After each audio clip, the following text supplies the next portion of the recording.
Bilangan prima merupakan salah satu konsep yang bersifat sangat dasar dalam matematika. Konsep lanjutan ilmu matematika banyak memanfaatkan bilangan prima, khususnya konsep yang dikembangkan di bidang teori coding atau aljabar gitu, dan lainnya. Ya, bahkan bilangan prima juga ada yang percaya kalau bilangan prima itu bahasa penciptaan alam semesta dan lainnya. Ya, jadi kita lihat yang pertama, bilangan prima berarti istilah baru. Seperti biasanya kita kasih definisi. Apa itu bilangan prima? Bilangan prima adalah bilangan yang mempunyai tepat dua faktor.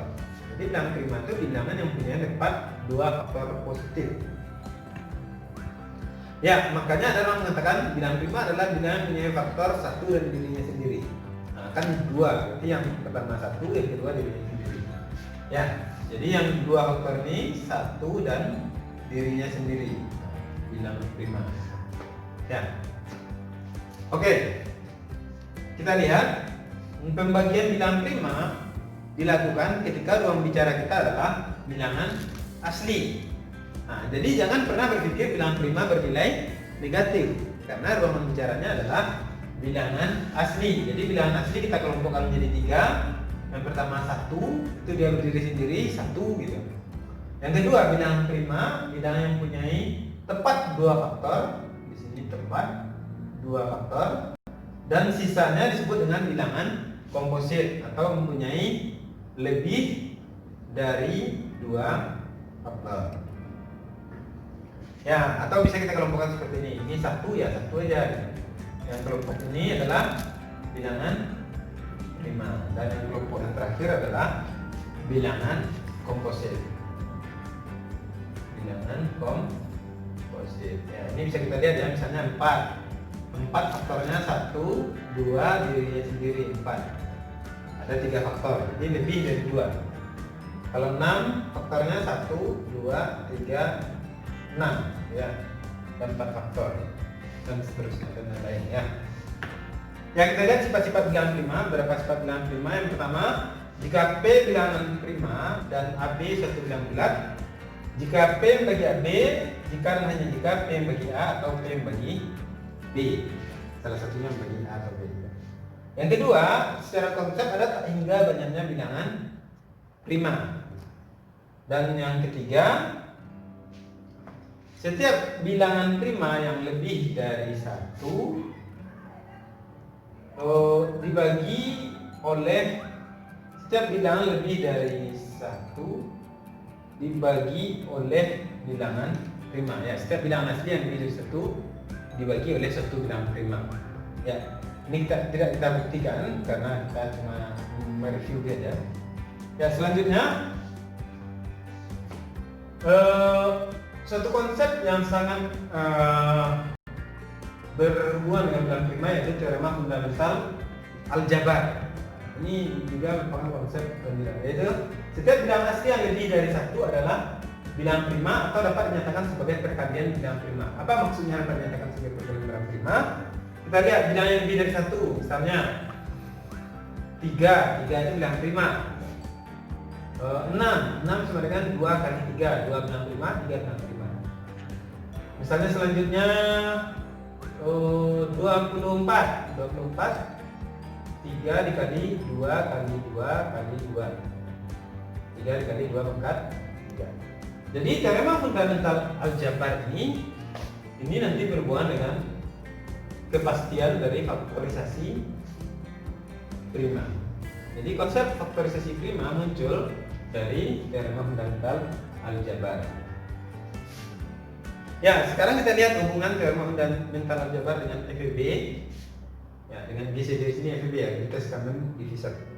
Ya, misalkan A sama dengan P1 pangkat alfa 1. Nah, jadi tadi kita menyatakan semua bilangan dapat dinyatakan sebagai perkalian bilangan prima. Nah, ini di sini AB-nya lebih dari 1 gitu. Ya, misalnya A-nya dapat ditulis sebagai perkalian bilangan prima, B dapat ditulis sebagai perkalian bilangan prima. Dengan di sini alfanya boleh 0, betanya juga boleh 0, alfa 1, alfa 2, alfa 3 boleh 0. Beta 1, beta 2, beta 3, beta K boleh 0, dan harus bilangan bulat yang non negatif. Maka FVP dari AB kita dapat menyatakan P1 pangkat minimum kan, yang P1 pangkatnya sini alfa 1, beta 1, alfa 2, beta 2. Nah, minimum kan setiap pangkat ambil yang minimumnya. Kalau alfa 1 minimum berarti ini jadi alfa 1, kalau beta minimum ini jadi beta 1, itu seterusnya. Ya, kita lihat contoh sederhana untuk ini. Misalnya kalau kita mau mencari FVP dari 48 dengan 60 misalnya. Nah, ini bisa kita tulis 48 sama dengan, nah, kita bisa faktorisasi prima 48 bagi 2, 24. Ini 6 kali 8, 16 kali 3 ya, berarti 2 pangkat 4 dikali 3. Kalau 60 ditulis sebagai 4, 2 pangkat 2 kali 3 kali 5. Ya, di sini ada 5. Nah, berarti karena di sini tidak ada 5, berarti perhatikan konsep ini, dia ditulis sebagai perkalian bilang prima yang sama, tapi pangkatnya boleh 0. Seperti di sini bisa kita buat dikali 5 pangkat 0, 5 pangkat 0, 1. Ya, berarti dari sini kalau kita cari FVP-nya, FVP dari 48 dengan 60 berarti sama dengan 2 pangkat minimum dari 2 dan 4, berarti 2 minimumnya, dikali 3 pangkat minimum 1 dengan 1, berarti 1, dikali 5 pangkat minimum 1 dengan 0, berarti 0, berarti sama dengan 12 ya. Seperti itu ya. Selanjutnya kita lihat salah satu contoh persoalan dalam bilangan prima yang cukup menantang. Ya, di sini carilah bilangan prima yang berbentuk n pangkat 3 dikurang 1 dengan n bilangan asli. Berarti ini semuanya, untuk semua n harus dicari bilangan primanya. Nah, bagaimana caranya kira-kira? Ya, ya kita jawab ya langsung ya, karena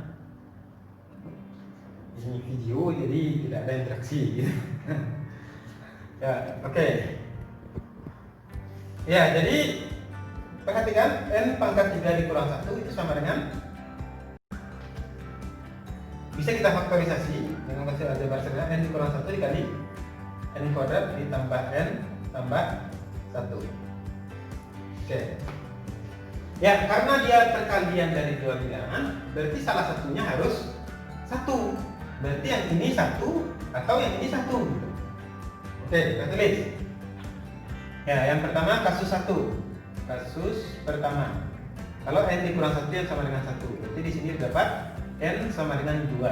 Kita cek lagi, n sama dengan 2 berarti n pangkat 3 dikurang 1 sama dengan 2 pangkat 3 dikurang 1 sama dengan 7. Nah, benar ya, 7 bilangan prima. Yang kedua, kenapa harus kita cek? Karena di sini dia perkalian. Kalau ini 1, ini belum tentu juga dia bilangan prima gitu. Jadi ini bilangan tidak prima. Jadi tetap harus kita cek. Yang kedua, kasus 2. Kasus kedua, n kuadrat ditambah n tambah 1 yang sama dengan 1. Berarti dari sini dapat n kuadrat ditambah n sama dengan 0. N dikurang 1 dikali n sama dengan 0. Berarti n nya 0 atau n nya sama dengan 1. N nya 0 atau n sama dengan 1. Ya, kedua-duanya tidak milih. Kalau n sama dengan 1 berarti n pangkat 3 dikurang 1 sama dengan 0. Kalau n nya sama dengan 0, maka n pangkat 3 dikurang 1 sama dengan negatif 1. Kedua-duanya tidak prima. Jadi cuma ada satu bilangan prima yang memenuhi, yaitu 7 dengan n nya bernilai 2.